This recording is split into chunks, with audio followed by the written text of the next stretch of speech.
Other important things to know, I touched on this a minute ago. Film and television is a really fast-paced environment. That music supervisor's got to find the songs and get them licensed and get them cleared and get them into that scene quickly. And typically a music supervisor is not just going to have one song that they think is perfect for the scene. They're going to have 10 songs that they think are perfect for the scene. And that one might be your name first, and that might be your song they think is the absolute best. They're going to contact you, and they're going to try to clear that with you to get it placed into the movie or into the TV show they're working on. But here's the thing. If you start dragging your feet and you don't know how the business works, and you have a bunch of questions and it's taking up a lot of their time and a lot of phone calls are being made, it's easier for them to move to the second person in line that's done it before, or that at least has educated themselves on how the process works.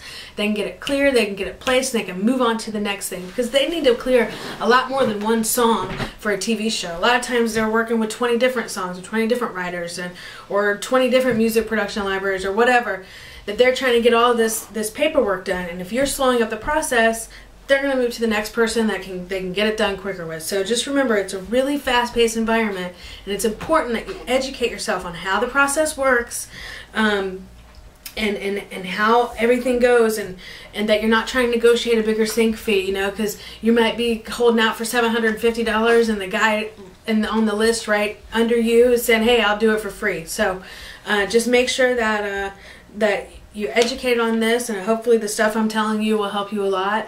You know, there's tons of books on film and television. Again, Taxi's a great way to educate yourself on it. NSAI has a bunch of, for their members, they have a lot of education on the film and television world as well. So make sure that you're utilizing those resources and that you're educating yourself on the business you're trying to endeavor into before you ever pitch your song. Because, you know, especially film and TV is just like any music industry little sector. You know, you make a bad name for yourself, that music supervisor is going to remember how much of a pain in the ass you were and doesn't want to work with you again. So make sure that that you do that. So the other things I wanted to talk to you about is what they're looking for exactly. So here's the thing.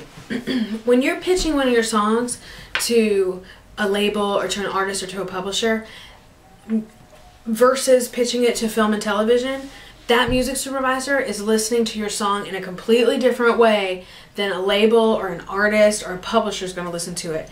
They're not listening to it as a you know, listening to your song as a whole. They're not going to go, wow, that lyric is really well written, or man, the melody on that is just beautiful. They're looking really for the emotion of the song and the mood of the song, and they're listening for what instruments are in the song. Does it fit the scene? That's the big thing. Does it fit the mood? Does it fit the emotion of what they're looking for to place into the scene? So, you know, which is actually kind of cool, because some of the stuff that I've personally had placed into film and television are songs that aren't very good. There are a lot of songs that, you know, I always say some songs are do's and some songs are don'ts, and some of the songs in my own catalog were don'ts. They were big don'ts as far as songwriting goes. But as far as having a professional sounding recording and setting a mood for a scene, they were do's. So and I use them as a return on investment. You know, I pay for demos myself. You know, nothing's free when you're paying musicians and singers. So I take what I have invested into that song, and then I try to get a return on my investment through film and television, either in the interim of pitching it to labels and artists and publishers, or because I know the song's not good enough. It may be a song that I love, that I was excited about, but it might not be commercially viable for a label pitch. So a lot of times those songs have made me money in film and television, where they'll never make me money because nobody will ever cut it in the world of pitching to artists. So that's always a good thing to have as a kind of a fallback plan for your music, so you can still make money with it. So the first thing they're looking for is, does it set the mood for the scene that I'm trying to place the music in? The second thing is it broadcast quality? Is it going to sound good when I place it in there? And 3, can I license it easily? Again, if you're a pain in the ass, or they're not going to do it. They're going to go to the next person. So those are the 3 big things. Does it set the mood of the scene? Is it what I'm looking for this scene? 2, is it broadcast quality? Is it good? Is the recording up to snuff? And 3, can I license it easily? So always keep that in mind before you pitch any of your music to a music supervisor or to a music production library or to Taxi. So how do I get, I'm sure you're all wondering, how do I get a hold of these music supervisors? So I touched on this earlier, and that is, number 1, if you have no contacts, join Taxi. They've got great listings for film and television. They will plug you in. They also have a convention once a year called the Taxi Road Rally, which we'll be in. We'll be there in November, so if you're coming, come to our booth.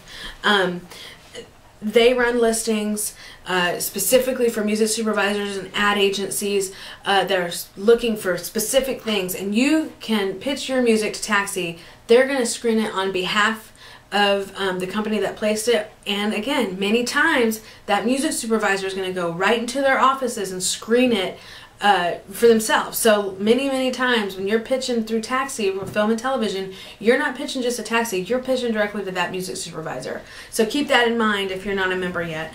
Again, I don't know how this turned into a Taxi commercial, but they're really good at that. And again, if you have no inroads to film and television, it's a good place to start. Another great place to start is to read my newsletters.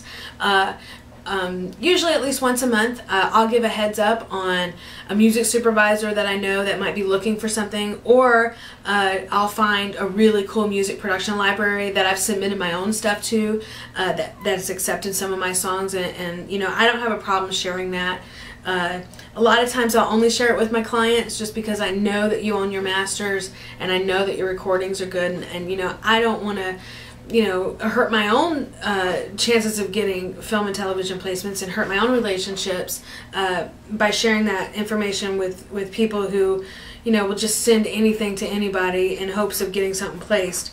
So, but outside of reading my newsletters, use Google.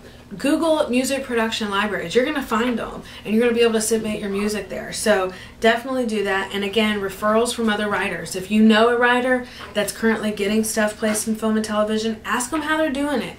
Ask them what their experience has been like. All of those are good ways to get started. But again, I can't stress this enough. If you're not educated on how the whole process works, and hopefully this little video, you know, highlighted some things for you, at least, you know, inspired you to go and educate yourself and on film and television, you know, find books about film and TV placement. They're out there. Go to Taxi's website. There's tons of information on film and television placement. Go to NSAI's website, Nashville Songwriters Association, and their website is NashvilleSongwriters.com. Go to my website. You're probably already on my website, but if you're not, go to NashvilleDemoStudio.com. There's articles on there about film and TV. We have some interviews, one with Michael Lasco where he talks about film and television as well. Educate yourself. If you're still confused about how performance royalties work, and I know a lot of writers that are members of a performing rights organization, but they don't know how they get paid. They don't understand the difference between a mechanical royalty and a performance royalty. Contact BMI, contact ASCAP, contact CSAC, SOCAN, PRS. Get on the phone with somebody. Ask to talk to your writer's rep. Get them to explain the process.